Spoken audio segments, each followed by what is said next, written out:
my God, I figured it out.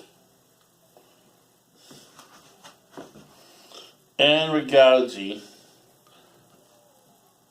known as Ann Riddleton, raised my rent twice. Thinking that would make me move. I just figured it out. All this time I'm thinking, because I wanted to move out. I'm like, no, I'm not giving her more rent. This place is a dump. This place is tiny. Why is she making me pay more and more money? She told me that her raising my rent was to be able to get a loan to get my shower fixed.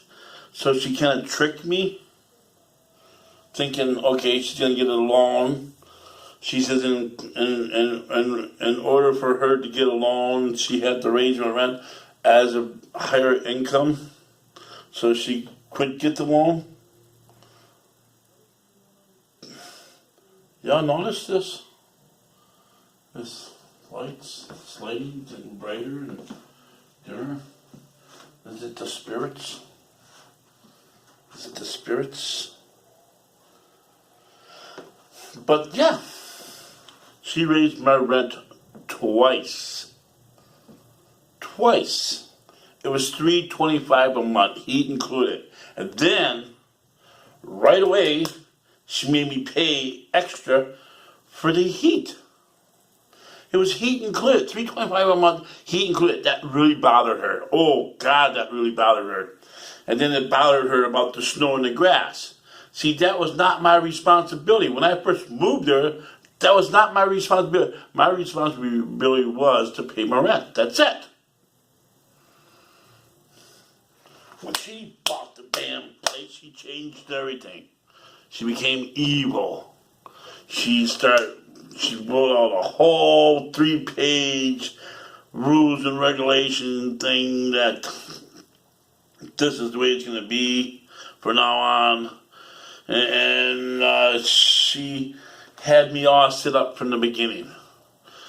Talking about damages and repairs and, that no structure things can be changed or,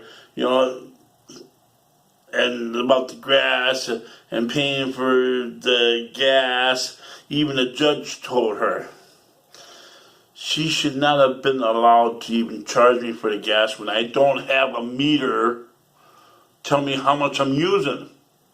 She just estimated, saying, just estimated of her cleaning the place and for her to get my stuff removed.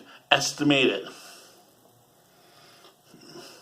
out of her mind. She wants your money, more money. How can I get more money? All a scam. She bought that place for a profit.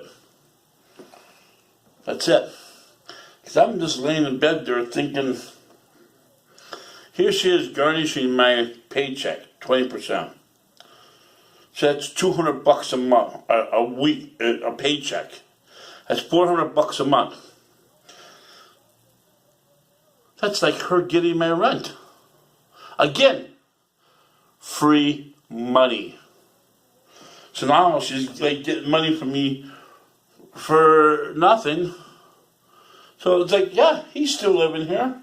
Yeah, sure. Yeah, look at here's my rent money. Yeah. It's a big scam what she's pulling. The scam is she's getting help from the government on top of it. Y'all paying tax money for her to keep that house. She's saying, my tenant moved out, my other tenant's going to prison, and I cannot rent my place. It's not my fault I can't rent the place because it's been so much damage done to it. I need help. So they had this kind of program like, with the farmers, if the crops go bad and they can't make the money the government chips in and helps them out with the financial aid. She says she can't work because she's had surgery on her knees and she can't even walk. She can't even stand. But she can get that god dang money, go to McDonald's and get her freaking Happy Meals.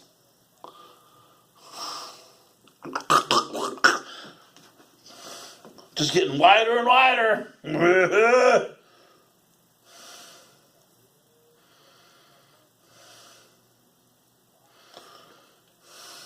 She's gonna meet the maker. She's gonna meet the maker. She's gonna meet the maker. Judgment Day. God has a place for evil people like you. Whew. May you burn slowly in hell.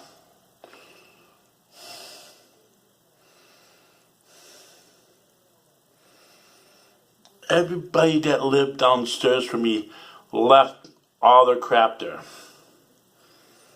She never once did anything about it. Yeah. She never once did anything about it. Why? Because she was afraid of them? She's taking advantage of me because I'm a nice guy. Well, I think I need to hop on that gravy train and get me a lawyer and put a stop to her of getting my free money. Because that place, I told the judge, Your Honor, the place was a dump when I moved in, and it was a dump when I left. And her removing my stuff, which I believe is going to be illegal because it was supposed to be put in storage by the sheriff's department. So I can go through it legally, take what I need, what I want, because it's more stuff. I know her and her family already went through it, picked out what they wanted. And there was another scam that she had pulled on me. Another scam. Saying, Carl, you live like a hermit.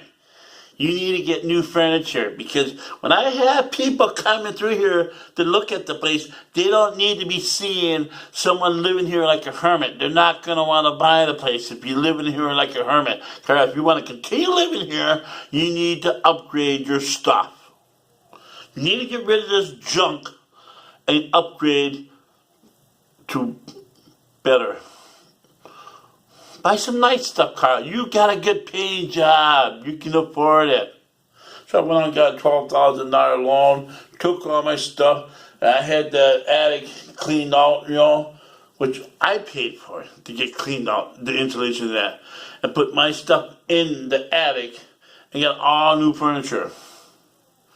$12,000 worth. And as soon as she heard about that, my mistake was telling her about my internet, my YouTube channel, and telling her about, hey, come check out my new furniture that you can take.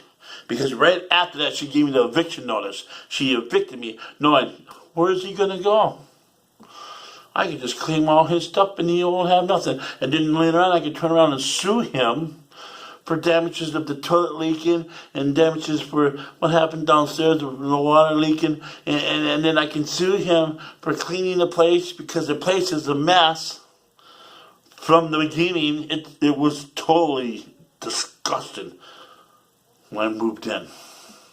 So it was totally disgusting when I moved out. And there's a difference between being evicted and moving out. If I would have moved out the right way, sure, I would have had it cleaned. Sure, I would have had it cleaned if I was to move out, on my demands, on my time and turf, on my time, move out the right way. Because I plan on getting a bigger place, like where I'm at. Too bad this place don't have a yard and a garage, because, that's the only thing that's, dissolving my issue with having a storage shed with all my stuff that I had to buy for her yard work, her shoveling, her grass cutting, her weed trimming, all that stuff. So yeah, the chainsaw I bought on my expense, And all that firewood I had there, it's all being missing. It's all, someone's taking the firewood. I wonder who could be taking the firewood. Huh, maybe somebody that in her family. Oh, I'll take this, I'll take this. Ooh, I can use this. You know, I've seen how they operate. Every time somebody left their stuff behind, they went through it like vultures. Picking and grabbing, picking and grabbing. Oh, this is mine, this is mine. No, I seen it first, yeah. Ooh, would you like to have this? Oh, I can't believe Carl left this behind. There was no choice. It was out of my control. I had to be out by the 15th. I was out by the 15th. Boom. No sheriff didn't grab me. Nobody dragged me out or nothing. I moved out. You know what? I'm going to get her for construction of eviction. Yeah. I moved out because why?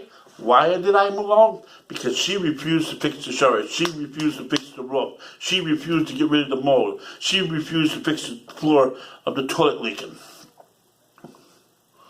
She told me, Carl, I don't have any money. The ceiling fell in. Carl, I don't have any money and I'm not going to fix it. You need to move. Boom, gotcha. I wish I had my GoPro recording that when she said it. Whew. Show that to the judge. See, Your Honor, this is what she said. I am not fixing it. I don't have money and you need to move. Carl, I don't have any money. I'm not fixing it, and I'm not going to fix it. You need to move. See? Back this all up. She raised my rent twice. Why? She was greedy. She needed more money, more power, more control. Yeah. She thought raising my rent would make me move. So yeah, she raised it $50 extra a month. And I just realized, hey, that $50 extra a month was 2 months more in advance. She got 2 extra months of rent out of me in advance. And then to top it off, this eviction thing. Okay, I didn't pay her for June's rent because I was being evicted, all right, last 2 weeks. But in that last 2 weeks, I had to deal with the toilet flooding, and the last 2 weeks, I had to deal with the ceiling caving in. So I should be credited for that last 2 weeks of living there because she refused to fix the leak in the roof, and she refused to fix the toilet right on demand. Saying, oh, I did not know about it. Bull crap. She knew about it right from the beginning. I told her, and I told her husband. I told her 3 years before that, which is now 4 years ago. I called her up, or she called me about the rent. I said, well, she says, Carrie, you already paid cheap rent. You know, I don't know why you're complaining. I said, the reason why I paid cheap rent is because this place is a dump. She goes, that place is not a dump. That place is like a castle. What's wrong with it? I said, for one thing, the toilet's leaking. The floor is getting rotten. The toilet's going to fall through the floor. It's rocking right now. Well, try not to lean on it. And then she started crying, saying, well, the roof, can I at least, she said to the judge, she asked me nicely if I can go up in the attic and put buckets up there. And then she demanded that I do put buckets up there for the rain leaking from the roof, that if I don't do it, I need to move. She can't afford to fix the roof. I started crying on the phone. Look, if you wanted to be a landlord, be a landlord. If your husband said, here, take it, you should have said, no, I don't want it. I can't afford it. Whoever talked you into taking it as a profit, could that be? Who could that be? Someone told you to take it as a profit? I just, tell them, hey, you can't afford to fix it.